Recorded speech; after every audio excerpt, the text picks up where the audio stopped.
This is Caps PA announcer Wes Johnson, and you're listening to What the Puck!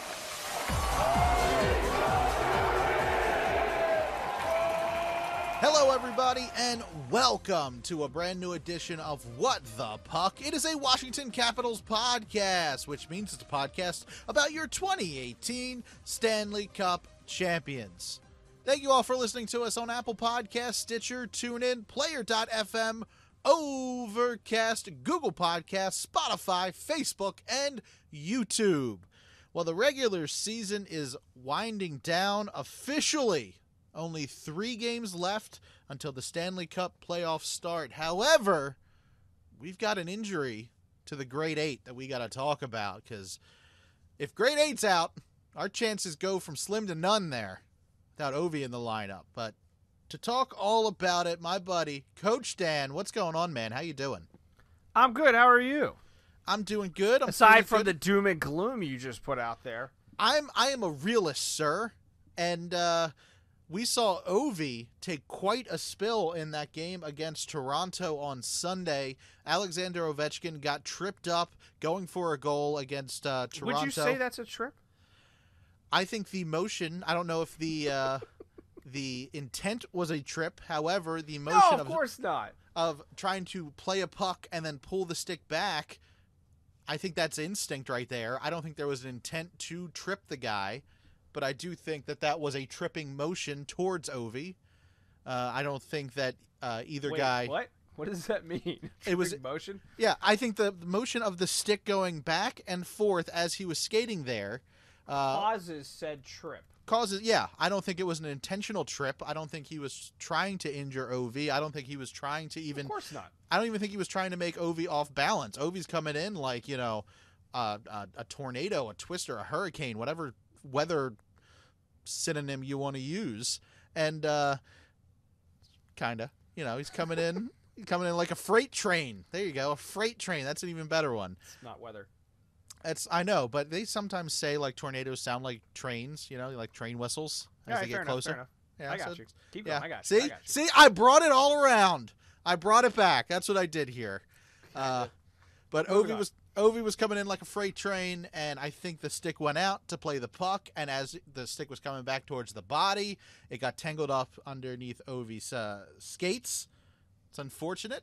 I don't think it was an intentional thing, but I definitely see it as a trip on Ovi, and unfortunately, because of how quickly he was moving, he slammed into the boards pretty badly. He looked like he was in a lot of pain on the ice. He was in a lot of pain going down the hallway as he was throwing his helmet. He was mad. He was angry. Obviously, because of where it was, its potential of a shoulder injury, potential of a concussion. They had to check that all out, so Ovi had to leave the game. Coach Dan has a question with his hand raised. I think, and I obviously don't know this, and I'm probably wrong, but I think that he's more mad about the lack of a tripping penalty there than any sort of pain. He's probably a little angry about the pain and what the potential injury. But I also kind of wonder if he's just like I didn't see the play live. I went back and watched it a bunch of times, and I was listening to, because I was, it's later in the evening and I'm trying to get my kids down to go to sleep.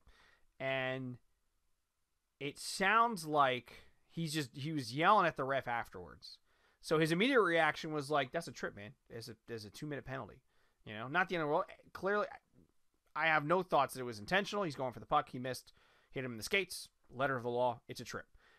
However, I don't feel like Ovechkin went to the boards that awkwardly. Like, I watched it and I was like, yeah, he goes into it, but I felt like I've seen worse and guys have gotten up or gotten hurt. That one actually looked that bad, so it caught me a little off guard. So I'm wondering if it's just the way he went into it. I also kind of wonder if he could have, and this is probably not possible, but if he could have like he went down, did he pull a little bit of a soccer player move there and kind of stay down a little bit more? Could he have angled? Could he have turned? Could he have done something after falling onto the ice to make it so he doesn't slam shoulder first into the boards? I don't know. Probably not. I think it was just an unfortunate timing of the trip. It was unfortunate. He was losing control of the puck. He potentially was already going down because he was getting off balance. Maybe. It's kind of hard to tell, in my opinion. It's unfortunate timing. He was out there for the team photo today. The team had already canceled the practice, so we'll know more tomorrow morning. I hope that it's not a major injury in terms of him being out long term, but I would not at all be surprised if he ends up not playing against the Islanders because they just don't want to rush him back and they want to let whatever the issue is, whether it was like a stinger. I think last night they went up 3-1 pretty quickly after that. So maybe they're like, you know what? We'll just say he's out the rest of the game. Like, let's not worry about it. He's got, maybe it's bruised. It's sore today. I moved a refrigerator yesterday, and I feel like I'm dead. I mean, not really. Just my shoulder started hurting later in the day. So, it makes you think, like, do you hold him out? They've made the playoffs. It's a matter of seeding. They're really just fighting with Pittsburgh at this point. The odds of them catching Boston, who's, they got 2 games left. The Caps have 2 games as well, but they're 3 points up on them. So you have to catch Boston. Caps have 3 games. 3 games left. Right. Sorry, both have 3, not 2. Apologies. So the odds of them catching them, you have to hope Boston slips up pretty good and the Caps can win out. And they've got, who do we have the rest of the way? We got where'd the schedule go? We've got all New York teams. It's 2 Islanders and a Rangers. So that Rangers game could just be a preview. So, you've got 2 good opportunities to get 4 points with the Islanders games. Can you get full 6? If you can win out, if the Caps win out, they are ahead of Pittsburgh, and they're going up against, the number 2 seed in the Metro.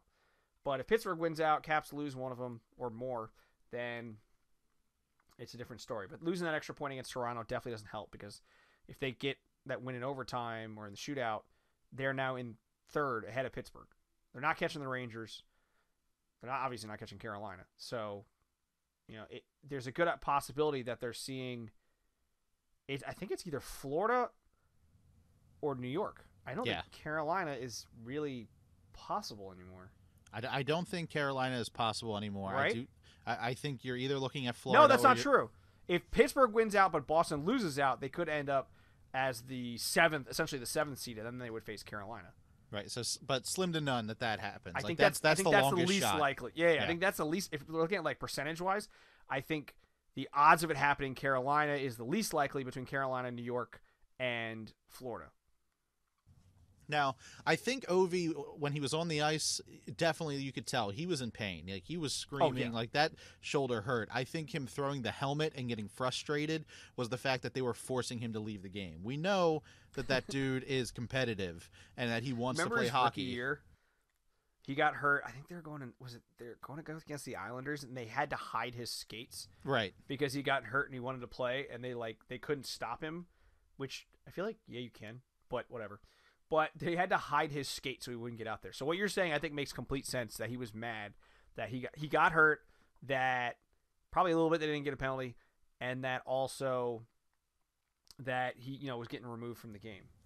Yeah, and I mean it's for his own good, because, like you said, it was shoulder head area that is where he slammed into the board. So they made him go into concussion protocol. They made him get himself checked out. I mean, it is for his own good that they made him walk away from the game there for a little bit and not come back. It's unfortunate because they were looking good, and then they came out with a loss. So Ovi definitely could have been used there. But like you said, I don't know if you're going to see him in the next 3 games, because we have clinched a spot. It's just about seeding, and there's a lot of discussion. Who do you want the Capitals to face? Do you want them to face potentially Carolina? Do you want them to face Florida? Do you want them to face New York? Now, I talked about it last week. I'm terrified of going against New York in that first round. I think if I were a betting man, and I did bet for them to win the Stanley Cup this year at Ocean Downs Casino back in November, put $2 down. But I don't like them against New York for 7 games. I think that's going to be a really rough one to win. So if Ovi doesn't come back and this team loses 3 straight and then they go to face the Florida Panthers, I'm kind of okay with that. I'm kind of okay with them going that path. I think if they get some points up on Pittsburgh and Pittsburgh loses a little bit and they swap spaces and we're up against the Rangers first round, I think it's going to be a quick trip to summer for these boys. An early trip to the golf course? Yes. And I don't think there's any easy games in the playoffs. No, of course not. No, so, they all are there for a reason. I mean, there's a reason Carolina's 4 points up on the Rangers. There's a reason that Florida is running away with the President's Trophy. And whoever they end up with, and that's a result of being the lower seeded team in the conference, you're not going to get an easy out. I mean, no one does, right? So with or without Ovechkin, it's not going to be the easiest feat to go on and win a second cup for this franchise. But anything is possible when it comes to the playoffs. We've seen it in the past where the 8th seed comes in and just is able to pull it out. I mean, I think it's going to be a long series. Hopefully, it's going to be a long series whoever they go up against. But if you're missing Ovechkin for a couple of games or a number of games, yeah, it's going to be a problem. Yeah. I mean, we saw he went out and they scored 2 goals pretty quickly last night. Some of that might be emotions, but you're going to have those emotions in the playoffs. So, you know, I think there's 2 things we're looking at this team right now in terms of how far they're going to go in the playoffs. It was one before. We know what it was. The second one is Ovechkin. Can he play, and is he going to be able to play? Everybody has injuries going into the playoffs. Like, everybody's feeling not great. They got bruises and bumps and strains and probably things that are broken. And that's just part of the course, and I think not just hockey, but professional sports. You know, but so it's between the goalies, and now it's about Ovechkin's health, and those 2 things have to align well as 15 other things if this team's going to win the cup. Yeah, I mean, I gotta say, Ovi in the lineup, that is key. However, I will say that those 2 middle lines, the second line and the third line, I've been very impressed with them. You know, I've been kind of down on them for about a month or so, saying that I'm not really happy with what they've been doing, but these last couple games, it looks like Marcus Johansson is sliding back into where he used to be. So with the Capitals before he left, I mean, he was looking really good there. He's able to get a couple points. Lars Eller's looking like old school Lars Eller before. Like, this has been a tough year for him. He's had COVID twice. He's had to miss for injuries as well. So he's missed a lot of playing time. He looks like he's doing really good to end this season strong. Anthony Mantha looks good. And then we haven't really seen a lot of Johan Larsson. But what we have seen of him, I've been really impressed. This guy almost feels like a steal at the trade deadline. He was a guy that I'm like, really? We're bringing this guy in? I mean, he's injured.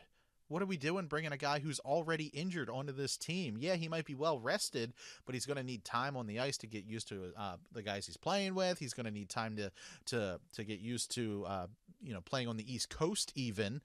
He's going to need time to get used to playing in the Stanley Cup playoffs, which he's never done. But Johan Larsson, I mean, he's been very impressive. I've been very happy with these offensive lines that I've seen the last month, even though I do have to say that game in Arizona was one of the most boring games I've ever watched in my life. But it was pretty boring. It was a really boring game. They still were able to come away 2-0 against the Coyotes. But offensively, I think this team has been pretty solid, and if anything, they are peaking at the right time. We do have more than just Kuzi and Ovi scoring the goals. We've got a lot of guys coming up on the scoring sheet recently, which has been really good to see, and I'm really happy with these players. I mean, you're talking about Johan Larsson. He had a little bit of a slow start in his last 3 games. He hasn't had any points. He's a -2, but he had a nice little run of getting 4 games between the Philly game and Colorado game where he had points in 4 straight. He had a goal and an assist against Philly. He had an assist against Toronto, Montreal, and Colorado. He had an assist against Pittsburgh with nothing in between those Philly and Pittsburgh game with Boston. But I like what I've seen from him. I think it's something that, do you look in the offseason and see whether to bring him back? He's an unrestricted free agent. His contract this past year was, let me check because it's probably not what it showed right there. Looks like he's ending a contract that paid him it was a cap hit, I should say, of $1.4 million, which is not a huge sum of money, but you have someone like Axel Jonsson-Fjällby in the waiting in the wings there. Do you want to potentially limit his opportunities next year by signing Larsson? Do we know what's going to happen with Carl Hagelin going into next season? He still has a contract for another season. So you still got him around, if he ends up retiring or has to stay on long-term injury reserve for another year because of his eye injury, then that makes your decision a little bit easier in terms of what to do with Larsson. But you still have that question in terms of, do you want to stop someone like Jonsson-Fjällby from being able to play in the NHL and continue his growth? And you have him locked up for at least another year before he's a restricted free agent. Actually, that's even more reason potentially to give him more opportunities because you want to know what you've got in this guy. But, they have the 4th line starting to gel. Larsson, he was on Caps this morning, I think on Saturday. They talked with Hathaway, Dowd, and Larson. They're all starting to gel as a ninth, fourth line. And like you said, this team is starting to heat up at the right time. Notwithstanding a few bumps here and there over the last couple of weeks, they're starting to get better and better. And you have to hope that continues going into the playoffs because, as soon as the second season starts, anything can happen.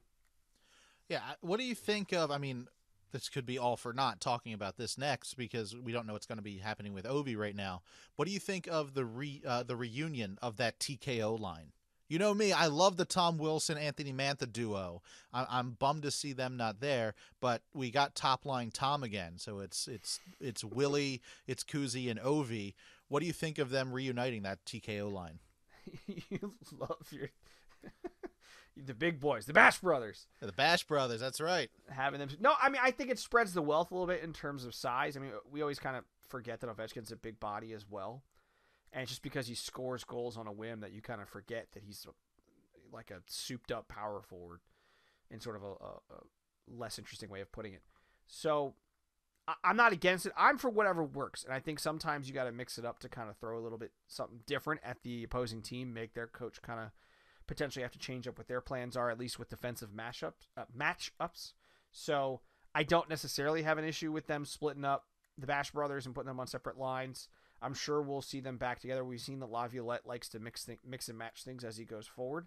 So as long as it works and it's winning, it's fine. But you can say that about anything. As long as it's working, then it's fine. But it seems to be fine. I think, it'll be interesting to see if Ovechkin plays in the game, the first one against the Islanders. And if he doesn't, who do they decide to kind of put in his place? Ideally, you'd put in a goal scorer. And I guess that would be Connor McMichael coming back into the lineup. So we'll kind of see what happens there in terms of how much he can play. But I think Ovechkin being out is the thing that throws the biggest wrench into it. And if he's out and he misses games, do you just have someone take his spot? Do you move some of the lineups around to spread out some of your goal scoring and some of your quote-unquote better players to spread out some of the offensive opportunities that you might create? Or do you want to stick and not mess with what's been working and, like I said first, just kind of plug someone in, hoping that they can emulate Ovechkin in even the smallest of margins? Yeah, I'm fine if these guys lose the next 3 games and we're up against the Florida Panthers. Who does this team want to face? No, they're very good. Didn't they just win like 13 straight or something? Yeah. Or 12 straight until they lost to the Lightning? No. So I want the Coyotes. No, I want... So you want the Rangers? No, I didn't say I want the... I think you're... Like I said, it's... Whoever you go up against is not going to be easy. They're not the higher seed right now. We're the team. We're Columbus. We're Toronto. We're Carolina from years ago when we would face them in the first round, or the Islanders and be like, okay, all right, so we got a team that's not quite as good. That's the Caps right now. Toronto and us have switched places. Not the Islanders. The Carolina and the Caps have switched places. New York and the Caps have switched places right now. This Capitals team, looking back, did not perform well enough to be a higher seed. We're the team, apparently according to Paul Bissonnette, that you want to see in the first round because they've shown that they have weak links. They don't have a starting goaltender right now that's consistent. They either have 2 or none, depending on the night. So I think if you're one of the top seeds, the Caps are the team you want to face because if you can get the goalie off his game, are we looking at getting the brooms out? I don't know. So let's look at these next 3 games here. We've got Islanders, and Rangers. Who are going to be your picks for those 3 games for goaltending? We still don't have a number 1 goaltender, like you said. Do you play Vitek for 2? Do you play Sammy for 2? Do you let one guy take all 3? What do you think they do here at the end of this regular season? And will that be any clue of who is going to be the first guy in game 1? Vanecek's played the last 2, right? So I think Samsonov gets the first Islanders game, and then maybe it's a you know what? I think if Samsonov plays well against the Islanders, then Vanecek gets the game on the island, and Samsonov gets the Rangers. But I think they brought this up on Caps this morning as well. I think John Walton did that. Laviolette's been waiting this whole season for one of these guys to take the job and run with it, and neither one of them have done it. I think this offseason, their number 1 priority is looking for a goalie. And I don't necessarily think it's going to be in free agency. I mean, I think the best guy available is, and I feel like I keep looking this up and I can't find anything on him, but is Darcy Kemper getting re-signed by Colorado? Isn't he having a ridiculous season right now? Am I missing something? Like, I could have sworn I just saw that he was having a really good season. Maybe they're waiting to see. Maybe they don't want to spend the money. I don't know. But I feel like I read he's having a really good year, and they're not, apparently. At least as far as I can tell. I haven't seen anything that they've signed him to a new deal. Maybe they have, and I just completely missed it. Which, let's be honest, certainly possible. We're not an Avalanche podcast. It's okay to miss that. Well, because that's like the only dude. Like, I'm looking at Cap Friendly right now, and I'm looking. You can look at like the upcoming free agents, and now I can't remember where it is. But you can go and you can see kind of the upcoming free. He's the only one I'm really looking at. Like, Fleury's not coming here. There's too much history there, and I don't have a problem with that because fair to him. He's honest. He came out. He's like, no, there's too much history. I'm not interested in doing that. You know, I had a great time in Pittsburgh. I would think the same thing if, like, back in the day of Kolzig or Holpe, even if he was a free agent, Pittsburgh called and he was like, no, thank you. Like, I appreciate you offering, but that's too weird for me. Like, I get it. So I don't have a problem with that. But you're looking at the guys. Let's look at in terms of wins. It's Kemper, Jack Campbell, Jake Ottinger, and Dallas in terms of wins this season. Then you have Fleury. I don't want the dude in Edmonton, Mikko Koskinen. I don't want him. Like, I don't really like any of these names. I'm going to go out and be like, they can go sign that guy. You know, they're going to have to pick. You got to Vanacek and Samsonov are both restricted free agents after the season, so you have to sign them to deals. Do you dangle one of them as a trade bait to go and trade for a goalie? You know, do you find a team that might be looking to move out a goalie who's in his early to mid 30s that's playing well, maybe, mid to early 30s?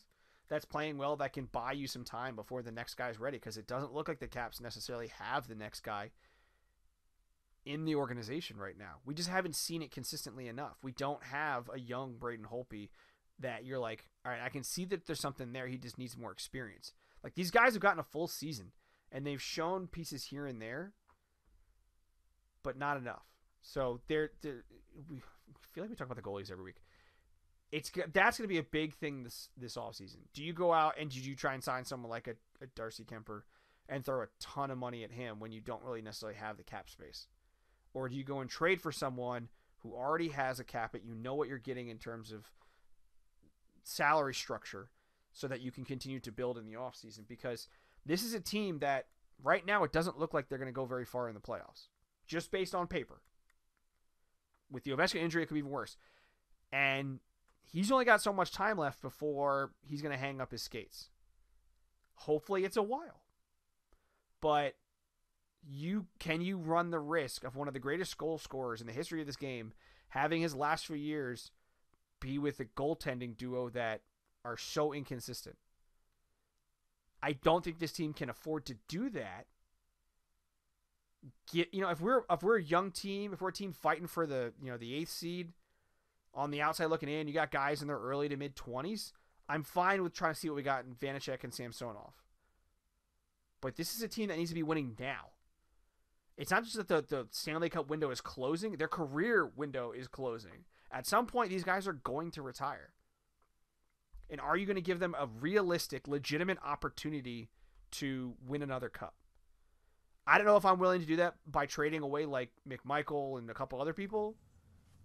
I'm not looking at getting rid of Lapierre necessarily, but there's other ways to get a goalie that doesn't involve you trading away your top talent. So, I wouldn't say I'm going to these playoffs being like, we got a real shot here, guys. Like, it's going to be tough, and it's going to come down to the goaltending duo. And now on top of that, it's, do you have your number one goal scorer? Which means they now just have to spread the wealth. More people have to step up and produce where he normally would. Not one person. You need multiple people to step up. They don't have to produce to the same level that he would. You need to spread it out. We need a couple more goals here. We need a couple more goals from this person. A couple more assists from over here. You spread out the wealth because he can't do it right now. Or maybe he can. Maybe it was just a bruise and they wanted to hold him out because we're so close to the playoffs. And it's a precautionary thing. let's hope that's the case, because if he's out, it doesn't matter who we're playing. It's going to be a tough one. Yeah, I mean, when Nick Backstrom went down in 2018, we all thought it was going to be over then, but we did have some great talent coming up from the Hershey Bears, like Nathan Walker, Shane Gersick, a couple of those guys, Alex Chason. It was good to see them be able to play a little bit, but of course we would want a guy like Backstrom in there instead. But these guys at least stepped it up. I think we do have enough talent in the farm that if there was a player to go down again, we would be able to go to the farm and bring some talent in, and they could hold their own for a game or two. Now, if Ovi goes down, that's a whole different story. My hope is the next 3 games are Ovi less, and they rest him up, and they don't aggravate any kind of injury. Only time will tell. We shall see. But there are enough leaders on this team as well to get us through these next 3 games. Goaltending, though, that is still a head-scratcher. I still don't know what they're going to do with these 2 guys. I don't think they do. These two guys are good. Neither of them are great. I think actually you don't need no. to be great. You need to be good enough. They're just not good enough consistently. Yeah, I mean, I don't know. I like Sammy. I like Vitek. If it were me, I think I would have Vitek playing against the Rangers for that last game, and then if we do face the Rangers, Vitek would be my number 1 guy in game 1. Time will tell. We shall see. It's really who's got the hot hand at the time. Remember in 2018, Braden Holtby was not the guy who started the Stanley Cup playoffs. That was Philip Grubauer. So it's good to have that tandem of a 1 and 2 guys that you can count on. But can we count on either of these guys? Through the 2 years that we have seen both of these guys be a part of this organization, I don't know if anybody really trusts either of these guys full on. So time will tell. We shall see. Let's get through these next 3 games. Let's get no injuries. Let's continue to stay healthy, and let's lose out so we don't have to face the Rangers. So, Coach Dan, anything else we should talk about in Caps world? Let's see what else we have to talk about. I mean, they've been an interesting run these last 3 games. Went 1-0-2. Not ideal, but not the end of the world. They still have an opportunity to end up in 3rd place. Just get a little bit of a higher seed. May not matter in the long run because either way, they're going up against a good opponent. Last little bit of Caps news is Nick Backstrom is the Capitals nominee this year for the Bill Masterton Memorial Trophy. The Bill Masterton Memorial Trophy is awarded annually to the National Hockey League player who best exemplifies the qualities of perseverance, sportsmanship, and dedication to ice hockey. So, I think it's a good nominee, good opportunity for him. From him coming back from his hip surgery and everything, I think he's a very good nominee for this team. Yeah, he's arguably my favorite player, so I have no problem with him getting recognition because he's not going to go out of his way to try and get it. So I like the way he plays. I like that he's not super fancy. I like that he's just a really good player. Just puts his head down and goes to work. Nicky B. Hopefully he can win this one. Congratulations to him though for being the Capitals nominee. So is that it for Caps World? I think so. All right, everybody, that's it for Caps World. Now let's go down on the farm.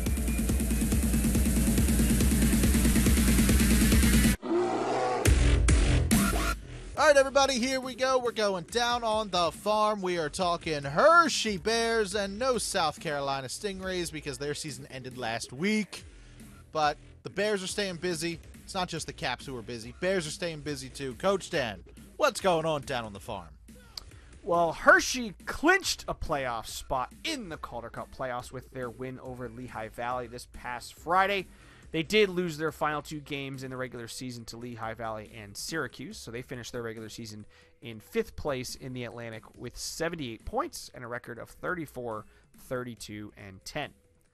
They'll begin their best of 3 first-round matchup against the Baby Pens on Friday in Wilkes-Barre before hosting Game 2 on Sunday. And then should Game 3 be necessary, that will be in Wilkes-Barre on Monday. In other Bears news, the team announced that they have signed 3 Caps prospects as tryouts in defenseman Drew Krebs and Benton Mass and goalie Garen Bjorklund. There's the answer. He's our number 1 guy next year. There you go, Mr. Bjorklund. That's what's going on down on the farm. All right. Well, hey, go Bears. Congratulations. Calder Cup clinching. Let's Way do to it. go. Let's get it. Let's bring the Calder Cup back to Hershey Chocolate Town. That's what we got to do. All right, so that's it for what's going on down on the farm. Now let's go around the NHL.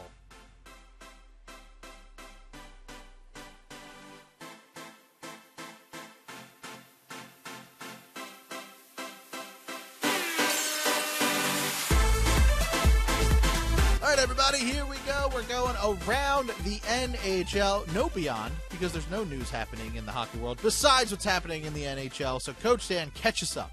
What is going on around the NHL? Well, a little bit of somber news, as former Montreal Canadiens forward and hockey legend Guy Lafleur passed away last Friday at the age of 70. He was the first player in NHL history to score 50 goals in 6 consecutive seasons, as well as 50 goals and 100 points in 6 consecutive seasons, and he won 5 Stanley Cup titles. Florida's Ryan Lomberg was suspended for 1 game for instigating a fight during the final 5 minutes of a game in their loss to Tampa, and interim head coach and former Capital Andrew Brunette was fined $10,000 for that as well. Toronto had a couple of players fined in the same game, mind you, as Kyle Clifford got fined $2,500 and Wayne Simmons was fined $2,250 as a result of instances in their game against Tampa. Clifford was for high-sticking Corey Perry, while Simmons for charging Mikhail Sergachev. And finally, LA's Arthur Kaliev was fined just over $2,200 for cross-checking Anaheim's Josh Mahura. That's the news from the past week in the NHL and beyond, except for not. I just like yelling and beyond, let's be honest. Yeah, I start calling you Buzz. All right. His new movie looks like it's going to be fun. I'm intrigued. I want to know what Tim Allen's going to do, though. You know he's got to have a cameo or something. Oh, I hope that would be fun. That would be good. I'm down for that. I don't know what he's been up to since his show Last Man Standing wrapped up, so I don't know. I'd like to see. Well, hey, that's it for what's going on around the NHL. Coach Dan, is that the show? That's it, buddy. All right, well, let's wrap this up. If you would like to continue the conversation with Coach Dan or I, you can. It's real easy. All you have to do is tweet to either one of us. You can tweet to me at Brando Cash. Coach Dan, where can people tweet to you at? You can find me on Twitter at WTP Coach Dan, talking Caps hockey, Arsenal Football Club, Bills, the Commanders, and how they continue to have issues. Now the state of Virginia is coming after them. What do they want? Looking into the whole financial thing and how they cheated other teams and potentially players and such out of money, because Dan Snyder's a bad human being. But that's finding me on Twitter at WTP Coach Dan. But hey, if you've enjoyed the show, go ahead and check us out on Facebook at facebook.com/whatthepuckpod. It's where we post when new shows are coming out, as well as all sorts of other things related to the Washington Capitals, the Hershey Bears, South Carolina Stingrays, and other things related to the National Hockey League that Brandon finds funny. We'll put them on facebook.com/whatthepuckpod. But Brandon, I was talking about the Bills momentarily and the Commanders and the embarrassment that is Dan Snyder. If someone happens to be a fan of a certain purple-clad team based out of Baltimore, is there a podcast they should listen to? That's right. Actually, when I get off the microphone for this show, I will be recording a new episode of The Call, my Baltimore Ravens podcast with my buddy Josh, as we prepare for the NFL Draft. That is happening on Thursday. So if you're a fan of the Baltimore Ravens, make sure you like and subscribe us wherever you listen to our podcast, and you get to hear us for our Draft Week special. Now, we do this show for free. You listen, stream, and download for free on Apple Podcasts, Stitcher, TuneIn, Player.fm, Overcast, Google Podcasts, Spotify, Facebook, and YouTube. All we ask in return is for you to please spread the word about the show. Write us an Apple Podcast review, rate us on Spotify, and then let people know on Facebook and Twitter and Tumblr and Pinterest and Instagram and Reddit and Snapchat and Twitch and TikTok. Elon Musk's Twitter. That's what you can talk about us even more freely now. On Elon Musk's Twitter. That's what you can do. You can talk about us. Let everybody know I'm a Washington Capitals fan. I listen to What the Puck, and you should too. So before we get out of here, and I tell you the games we should talk about, or we're going to talk about before the Stanley Cup playoffs next week, I do want to give a shout out if you are a year-round Christmas person like I am, there's a podcast out there called the Can't Wait for Christmas podcast. And this year, each month, they give a new movie out where you recast that movie and you give your opinions on who should be recast in that specific movie. So the show came out on April 25th, and yours truly was one of the listeners that got picked to give their recast of Home Alone. So if you enjoy me talking about hockey, but you also enjoy Christmas, go over to the Can't Wait for Christmas podcast, download that one, and you can hear me give my picks for the recasting of Home Alone. So check that out if you are ever so inclined. Now, let's talk about the games until we talk again. On Tuesday, April 26th, the Capitals are up against the Islanders in D.C. That game's at 7 o'clock, and you can watch it on NBC Sports Washington. And then on Thursday, April 28th, the Capitals travel up to New York up against the Islanders on Long Island. That game is at 7 o'clock, and you can watch that on NBC Sports Washington. And then the very next night, on Friday the 29th, the Capitals travel to MSG. That game is at 7 o'clock, and you can watch it on NBC Sports Washington. So, a lot of New York teams to end this season. Will we see them this time next week? We will see. We will find out. So that is it for the show this week. Everybody, say it loud, say it proud. Let's go, Caps.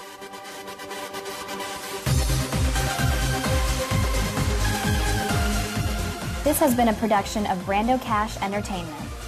Music by DJ Wolfman. Voiceover by Sarah Jacks. For more information, go to brandocash.com.